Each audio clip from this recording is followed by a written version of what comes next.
transfer praktik HR di MNC. Bab ini membahas difusi praktik HR di seluruh perusahaan multinasional atau MNC. Bab ini melanjutkan tema tantangan dan peluang yang dihadirkan oleh perbedaan sistem bisnis nasional untuk MNC. Mirip dengan bab 4, kita akan melihat bagaimana MNC mengadopsi berbagai bentuk organisasi untuk mengatasi tantangan ini, dengan penekanan pada struktur transnasional yang mendorong difusi praktik. Selanjutnya ada sistem bisnis nasional. Perbedaan dalam sistem bisnis nasional memainkan peran penting dalam memungkinkan dan membatasi transfer praktik HR. Keragaman ini menciptakan peluang untuk difusi karena MNC mencari praktik terbaik lintas batas negara. Namun, perbedaan yang sama ini juga dapat mengharuskan adaptasi praktik agar sesuai dengan konteks lokal.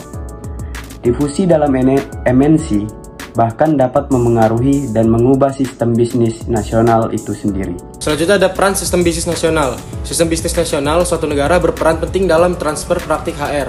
Itu sistem bisnis nasional yang berbeda-beda, mendorong difusi karena menawarkan variasi praktik HR yang bisa dipelajari. Namun perbedaan itu tersebut juga bisa membatasi difusi. Praktik HR perlu disesuaikan dengan kondisi lokal di setiap negara. Difusi praktik HR dalam MNC bahkan bisa berdampak pada perusahaan sistem bisnis nasional di suatu negara. Baik, materi berikutnya yaitu difusibilitas praktik ketenagakerjaan. Dalam manajemen sumber daya manusia internasional, merujuk pada kemampuan atau kecenderungan suatu praktik manajemen sumber daya manusia untuk menyebar atau disebarkan dari satu negara ke negara lain. Ini terkait dengan transfer, penyebaran, dan adopsi praktik-praktik ketenagakerjaan yang efektif atau inovatif dari suatu negara ke negara lain, biasanya sebagai respons terhadap tekanan globalisasi, perubahan ekonomi, atau pergeseran demografis. Difusibilitas praktik ketenagakerjaan mencakup beberapa aspek penting.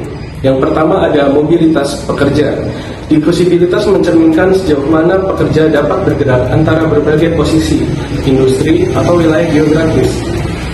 Mobilitas pekerja dapat dipengaruhi oleh faktor-faktor seperti keterampilan yang menarik, fleksibilitas geografis, serta kebijakan migrasi dan visa. Yang kedua ada keterampilan transferable. Konsep ini menyoroti keterampilan yang dapat dipindahkan dari satu pekerjaan atau sektor ke yang lain. Misalnya, keterampilan manajerial, komunikasi, dan pemecahan masalah seringkali dapat diterapkan di berbagai konteks pekerjaan. Dalam konteks difusibilitas, keterampilan transferable meningkatkan kemampuan seseorang untuk melarikan karir atau beradaptasi dengan perubahan pasar tenaga kerja. Yang ketiga ada fleksibilitas pekerjaan. Difusibilitas juga berkaitan dengan fleksibilitas pekerjaan, yaitu kemampuan individu untuk menyesuaikan diri dengan berbagai kondisi pekerjaan, termasuk jam kerja, lokasi kerja, dan jenis kontrak kerja. Pekerja yang lebih fleksibel mungkin memiliki lebih banyak kesempatan untuk mengeksplorasi berbagai jenis pekerjaan dan kesempatan karir. Dalam difusibilitas praktik ketenagakerjaan juga dapat dipengaruhi oleh berbagai faktor. Yang pertama ada konteks budaya. Perbedaan budaya antar negara dapat mempengaruhi resepsi dan adopsi praktik ketenagakerjaan tertentu. Praktik yang cocok atau sesuai dengan nilai-nilai budaya lokal cenderung lebih mudah diterima dan diterapkan. Yang kedua ada regulasi dan kebijakan. Perbedaan dalam regulasi ketenagakerjaan dan kebijakan pemerintah antar negara dapat mempengaruhi kemungkinan adopsi praktik ketenagakerjaan tertentu. Praktik yang sesuai dengan peraturan lokal atau mendukung kebijakan pemerintah cenderung lebih mudah diadopsi. Yang ketiga ada konteks ekonomi. Kondisi ekonomi suatu negara, termasuk tingkat pengangguran, pertumbuhan ekonomi, dan stabilitas ekonomi, dapat mempengaruhi permintaan dan kebutuhan akan praktik ketenagakerjaan tertentu. Yang keempat atau yang terakhir ada teknologi dan infrastruktur. Ketersediaan teknologi dan infrastruktur yang mendukung implementasi praktik ketenagakerjaan tertentu dapat mempengaruhi difusibilitasnya. Negara dengan infrastruktur teknologi yang lebih canggih cenderung lebih siap untuk mengadopsi praktik yang bergantung pada teknologi. Perbedaan antara sistem bisnis nasional yang dapat membatasi atau mendorong penyebaran praktik. Yang pertama ada ketergantungan pada struktur ekstra perusahaan.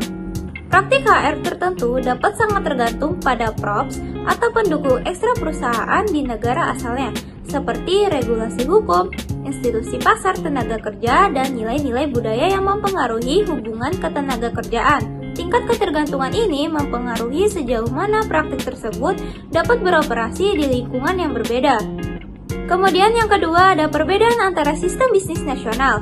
Perbedaan antara sistem bisnis nasional menciptakan tantangan dan peluang dalam penyebaran praktik HRM. Meskipun perbedaan ini dapat membatasi penyebaran praktik, mereka juga menciptakan potensi untuk transfer lintas batas karena perusahaan multinasional berupaya memperoleh keunggulan kompetitif dengan mentransfer praktik yang dianggap efektif di seluruh operasinya. Kemudian yang ketiga ada adaptasi dan modifikasi. Praktik HR yang ditransfer mungkin perlu diadaptasi atau dimodifikasi agar sesuai dengan konteks lokal di negara penerima. Hal ini menunjukkan pentingnya memahami perbedaan budaya hukum dan kelembagaan antara negara dalam proses penyebaran praktik HRM. Berikutnya ada hierarki perekonomian dan penyebaran perdamaian. Hierarki perekonomian adalah struktur yang menggambarkan bagaimana sumber daya ekonomi diorganisir dan distribusikan dalam suatu masyarakat. Pada kasus 7 Mei 1945, setelah Perang Dunia II, Jerman mengalami transformasi ekonomi yang signifikan, dan hal ini juga mempengaruhi struktur hierarki perekonomiannya, serta berdampak pada penyebaran perdamaian. Transformasi ekonomi ini dipimpin oleh pembangunan ulang pasca perang, dengan fokus pada industri, teknologi, dan infrastruktur. Baiklah, selanjutnya adalah hierarki perekonomian. Jerman pasca perang mengalami perubahan dari ekonomi yang terpusat pada industri berat menjadi ekonomi yang lebih beragam, termasuk sektor jasa dan teknologi tinggi. Ini mengubah hierarki perekonomiannya dengan menyoroti sektor-sektor baru yang berkembang pesat. Kemudian adalah penyebaran perdamaian. Transformasi ekonomi yang kuat membantu memperkuat fondasi perdamaian di Jerman dan Eropa. Dengan pertumbuhan ekonomi yang stabil, pendapatannya lebih merata, dan kesempatan kerja yang lebih luas, tingkat kepuasan sosial meningkat, serta mengurangi ketegangan dan potensi konflik. Selanjutnya adalah integrasi Eropa. Partisipasi Jerman dalam integrasi Eropa, terutama dengan pendirian Uni Eropa, juga berperan dalam penyebaran perdamaian. Integrasi ekonomi dan politik di antara negara-negara Eropa membawa stabilitas dan kerjasama yang lebih besar. Ini meminimalkan potensi konflik antara negara-negara anggota. Karakteristik perusahaan mempromosikan dan menghambat difusi.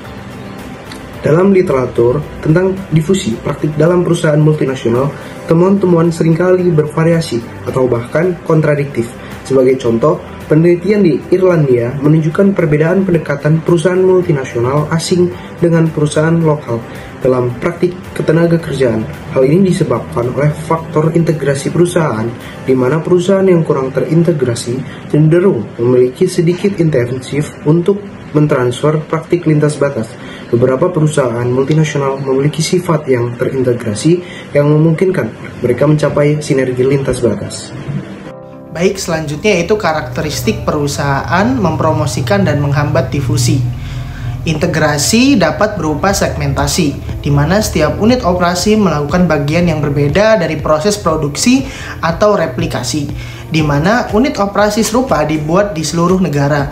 Dalam replikasi, perusahaan memiliki insentif yang kuat untuk mengembangkan kebijakan internasional yang seragam.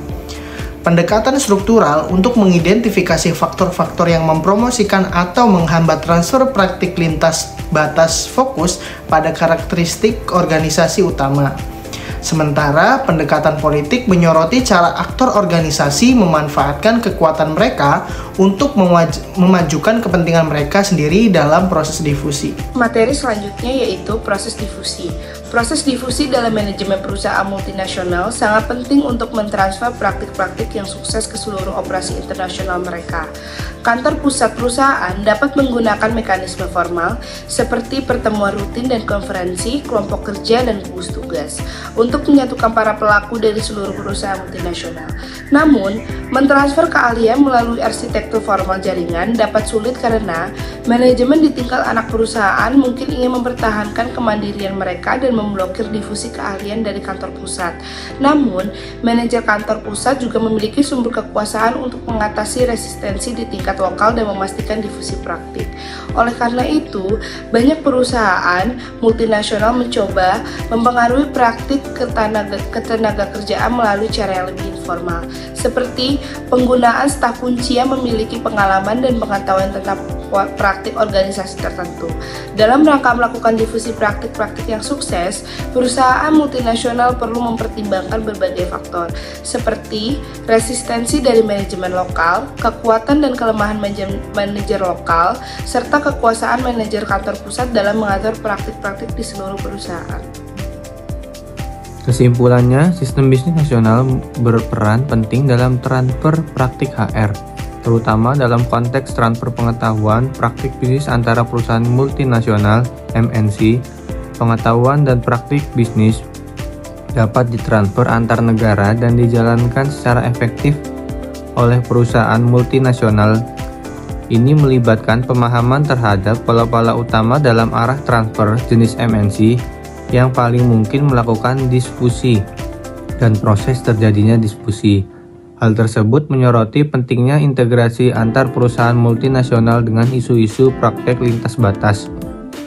Saling ketergantungan antara faktor-faktor ini menjadi tema utama dalam buku ini, karena kelompok aktor dalam MNC merupakan kekuatan dan pengaruh dari pemahaman mereka terhadap konteks lokal maupun nasional.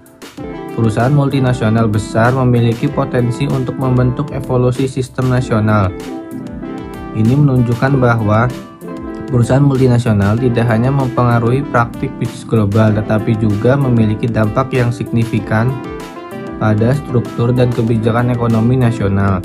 Dengan demikian, pentingnya praktik lintas batas dalam konteks bisnis global serta dampaknya pada struktur ekonomi nasional dan internasional.